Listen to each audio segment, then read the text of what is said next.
So yeah, the title of my presentation is Creating Personal and Socio-Environmental Context for Enhancing Human Development. I have been shocked, excited, and inspired by what I've heard today. I'm sure you'll all have experienced similar thoughts and feelings.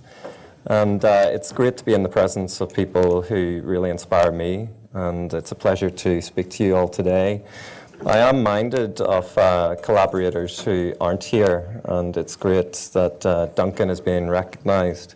So Lawrence had mentioned the Palgrave Handbook for Global Mental Health, Sociocultural Perspectives, and I'm very pleased that Duncan was able to contribute a commentary on that text, so he will be recognised and the textbook will be dedicated to his memory. So it's a pleasure to be able to tell that and share that with the audience here.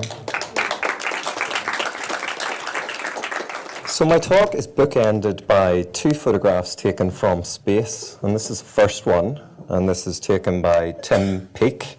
So Tim Peake is the British astronaut who's currently spending time in space. So this is a night photograph of the British Isles.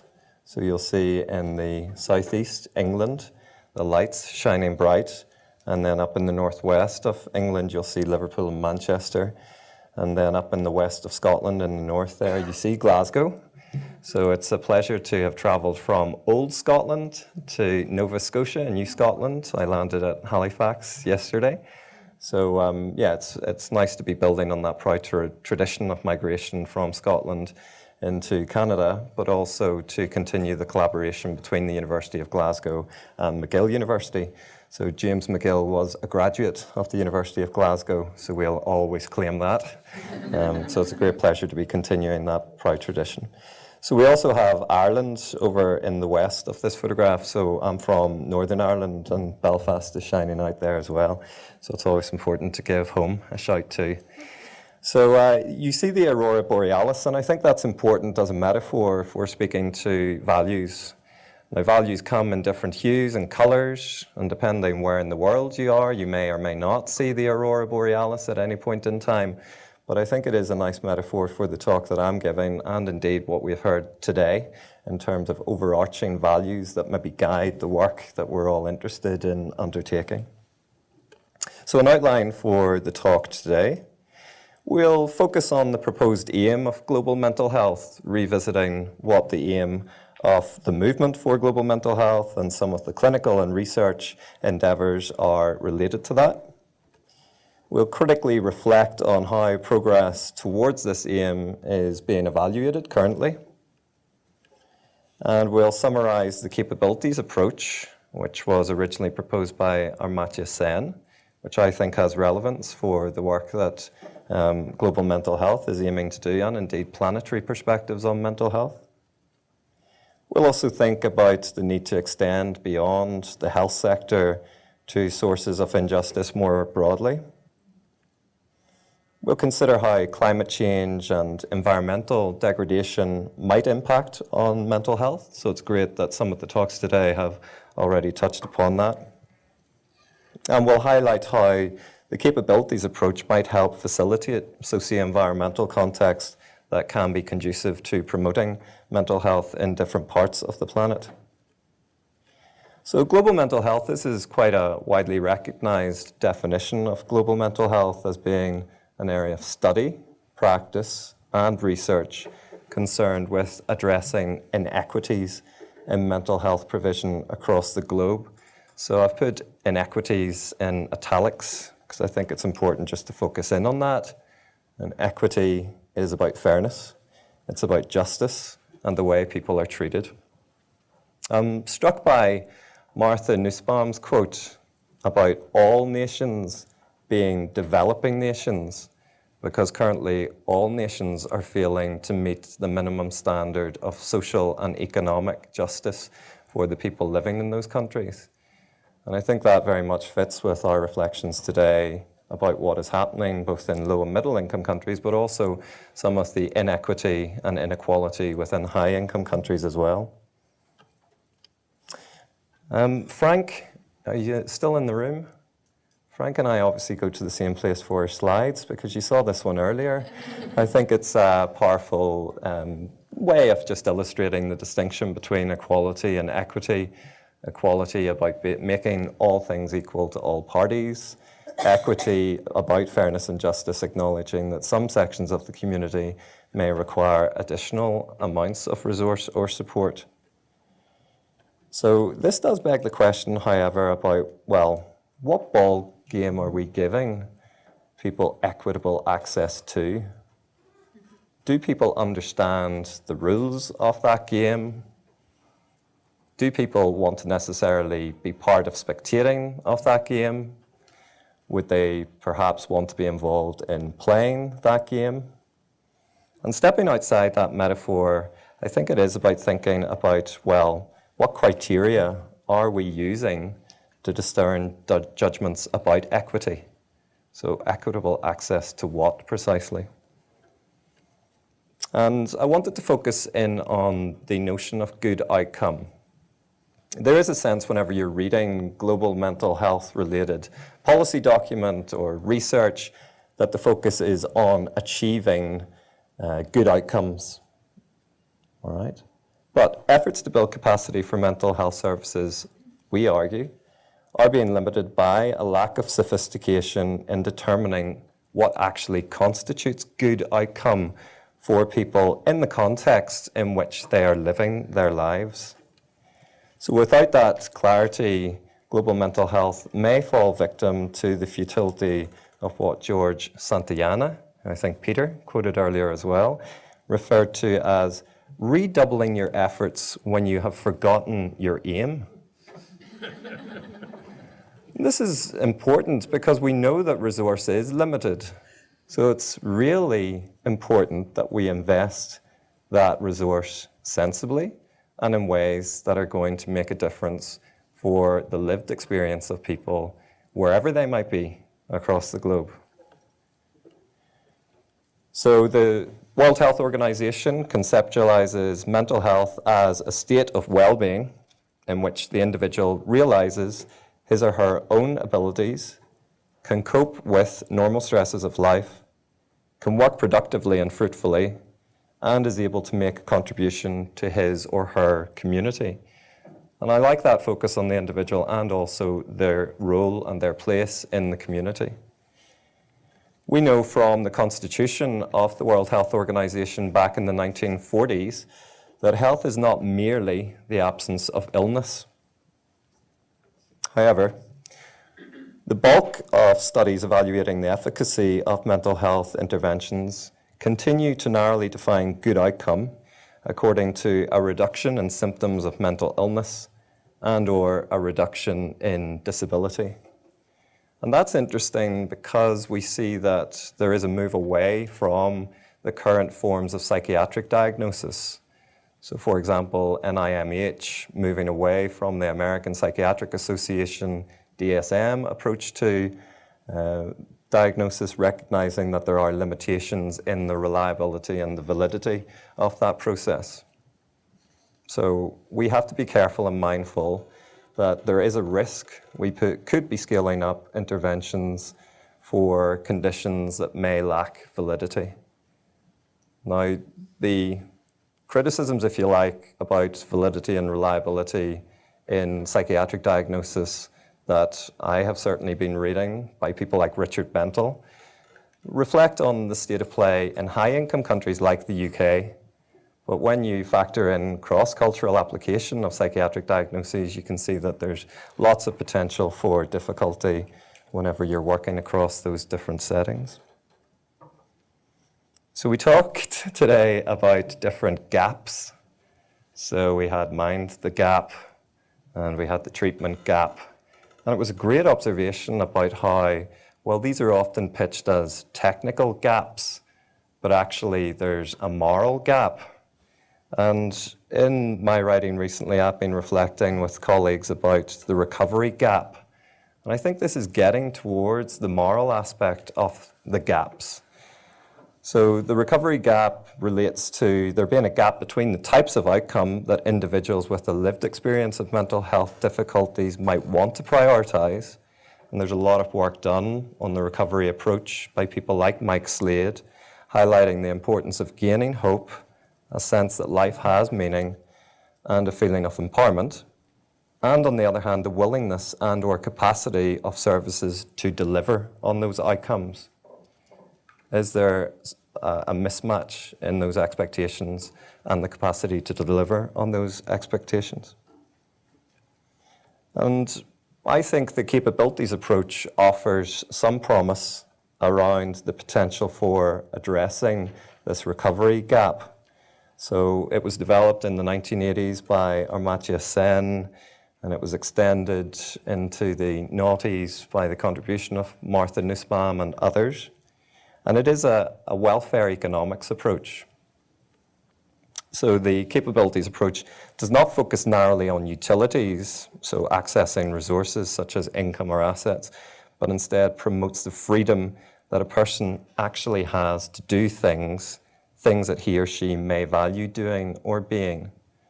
So there's a focus on capability enhancement and this notion that development is freedom. And it was great to see the video, Fred, that you played, Make a World That's Free, is what the kids were singing. So there's parallels here and resonances, I think, between what some of the great work that you've been doing and also some of these social justice, human development, welfare economic approaches. So there's scope, I think, within the capabilities approach. If we're looking to determine whether people are having opportunities to enhance capabilities, I think that allows scope for both focusing on mental illness and efforts to reduce symptoms of mental illness, whilst also facilitating the promotion of mental well-being. So the capabilities approach, we have limited scope today, and I'm aware we have economists in the room as well, but it highlights two key processes, freedom and functionings. And within freedom, you have two constituent parts, it's argued, so agency and capability. And the functioning relates to people having an opportunity to engage in valuable forms of being and doing. And there's a strong suggestion, of course, that those are locally determined, that cultural and social factors will play a part in what people prioritize and regard as being valuable to them.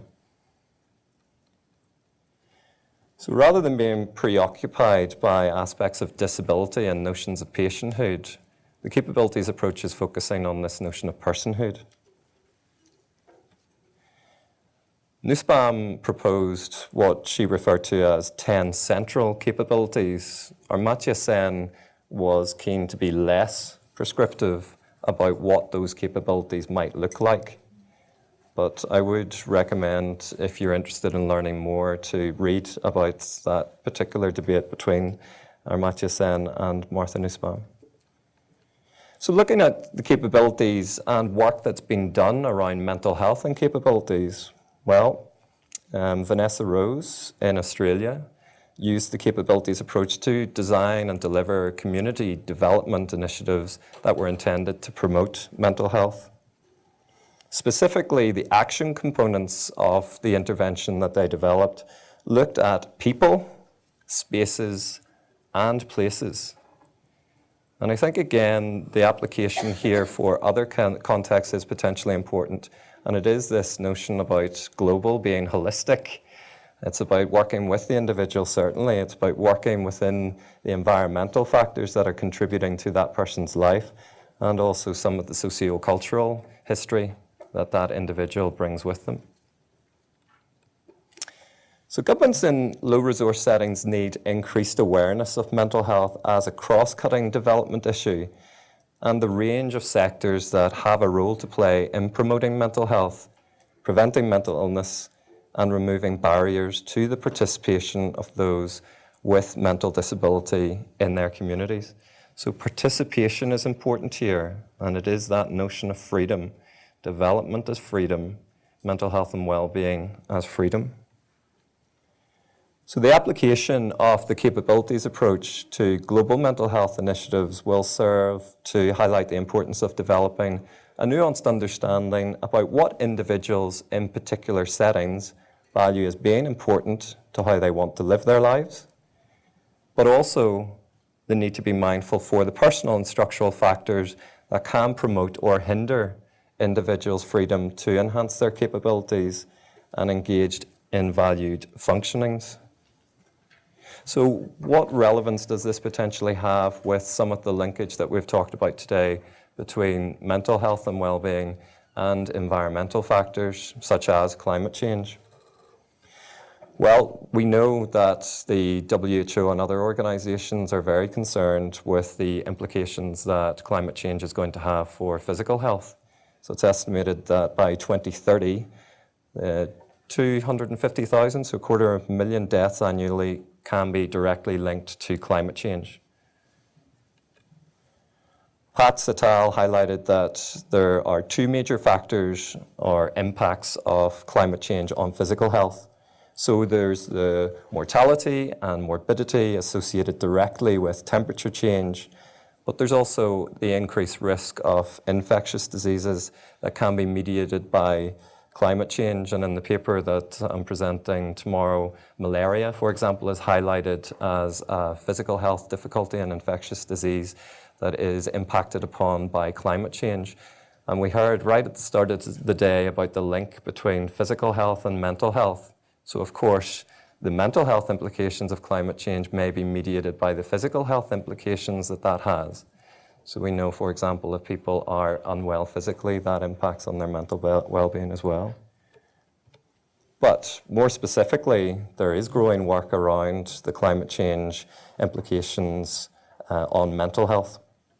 And there's growing awareness that factors such as climate fluctuations, a lack of food security, these pose issues for people's mental health. So people living in low and middle income countries will be most susceptible to the mental health related impact of climate change because of the existing socio-economic conditions that they are subject to and the disadvantage that that infers, but also the reduced availability of infrastructure for mental health. And we heard just now about the limited human resource that has been available in Kenya and other parts of the world. And those are challenges that can impact on people's mental health and well-being if climate change factors continue to exert pressure. So Doherty and Clayton proposed that climate change can have direct effects, indirect effects, and psychosocial effects on people's psychological well-being. And I think it's a helpful framework for trying to understand the different ways in which climate change could impact on mental health and well-being. So environmental factors and capabilities. Brina Holland, in an interesting paper from 2008, notes that environmental resources, as well as broader ecological systems, cycles, and processes, are indispensable to enabling all of the capabilities she, referring to Martha Nussbaum, advances as being central to living a life worthy of dignity of a human being. Indeed, it's proposed by Holland that environmental or ecological factors constitute a meta-capability because those factors exert so much pressure potentially on capabilities that it's important to consider them to be overarching in that way. So Chopra and Durapaya suggested that when Sen, in 1999, described instrumental freedoms, and he listed political freedom, economic facilities, social opportunities, transparency guarantees, and protective security as being instrumental freedoms, that these could be incorporated into community-based programs aimed at improving land management and the maintenance of the environment. So the capabilities approach can help us understand how environmental factors might limit people's opportunities for capability enhancement. But the capabilities approach can also inform the development and the delivery of interventions aimed at addressing the needs of people who are being affected by climate change. And their work highlighted that in the Bihar region of India, a community initiative named Shakroya Vikas Pranali was launched to negotiate rules for using local land and water resources. and that this intervention delivered tangible outcomes for the local community, and that the benefit was attributed to the transparency in decision-making and sharing benefits, risk minimization jointly agreed, and increased protective security through the distribution of economic and social opportunities amongst individuals over a sustained period of time. So the capability approach not only needs to account for ecological conditions that enable a minimum threshold of capability protection required for justice, but also needs to account for the maximum level of capability protection that a society can justify without adversely impacting ecological conditions in ways that undermine the capabilities of vulnerable populations in sometimes distant locations. Now, this is important, that there's this interplay, if you like, between capability enhancement in particular individuals in one part of the world and the implications that that might have on the capability enhancement of other individuals, potentially, most importantly, individuals who are living in regions that are vulnerable to the effects of climate change. So this is not a polemic soapbox about the zealous nature I have around capabilities approach. I'm acknowledging that there are issues here that need to be negotiated, and that moving forward there is a need to ascertain how that interplay can be managed. So this quote, I think, sums up what I've been saying and hopefully illustrates the point a bit more clearly perhaps than I did just now. But for as we, and we could be people living in high-income countries, fly strawberries and ship exotic wood around the world, we release carbon dioxide that alters the chemical composition of the atmosphere, and this in turn threatens to make the shelter of people living in low-lying coastal areas inadequate in both parts of the United States, and Louisiana is provided as the example, but also in other countries, and Bangladesh is the example provided here. So there is a need to negotiate and find ways to negotiate this notion of capability enhancement. So just to start to draw together the key points from the presentation, there's a need to find ways of managing the competing interests of various protagonists whose efforts to enhance capabilities in their locality may impinge on the instrumental freedoms of people in other parts of the world. And a failure to adequately negotiate these competing interests could have profound implications for the health and well-being of people in socio-environmental contexts that are particularly vulnerable to the effects of climate change. Now, I have talked a lot about climate change. Everybody in the room is very aware of the man-made degradation of both urban and rural environments. And we do live in difficult times. This is the other photograph from space that I talked about at the start of the talk. And if you just take a moment to orientate yourself to the two pictures, so they are the exact same location, Syria. The photograph on the left-hand side is taken in 2012. The photograph on the right is from 2014. And the lights have literally gone out over Syria. In all likelihood, that is probably worse today in terms of the energy that's available, the infrastructure that exists within the country, the support that people can find on the ground to try to enhance their capabilities is severely impacted. So although we're focused today on climate change, we know, of course, socio-environmental contexts are affected quite profoundly by humankind and the actions that they undertake. So please do hold that in mind as well. So conclusions. Look, efforts to build capacity for mental health services across the globe have progressed in the absence of consensus about what the principal aim of these services should really be. The answer to that may potentially be difficult, and in our rush for standardization and having something that can be universally scaled up, there are risks that we lose sight of the fact that maybe some of this measurement and some of what constitutes good outcome will be very locally defined. Equity should apply to facilitating opportunities for people to live full and meaningful lives rather than getting rid of symptoms of mental illness. The capabilities approach can facilitate personal and social environmental contexts for enhancing mental health and well-being, but there will be a need to coordinate at an international level efforts aimed at capability enhancement. So thank you very much for your time today. Be interested to hear from anybody with their thoughts, and follow us on Twitter as well if you're interested to learn more about our work. Thank you.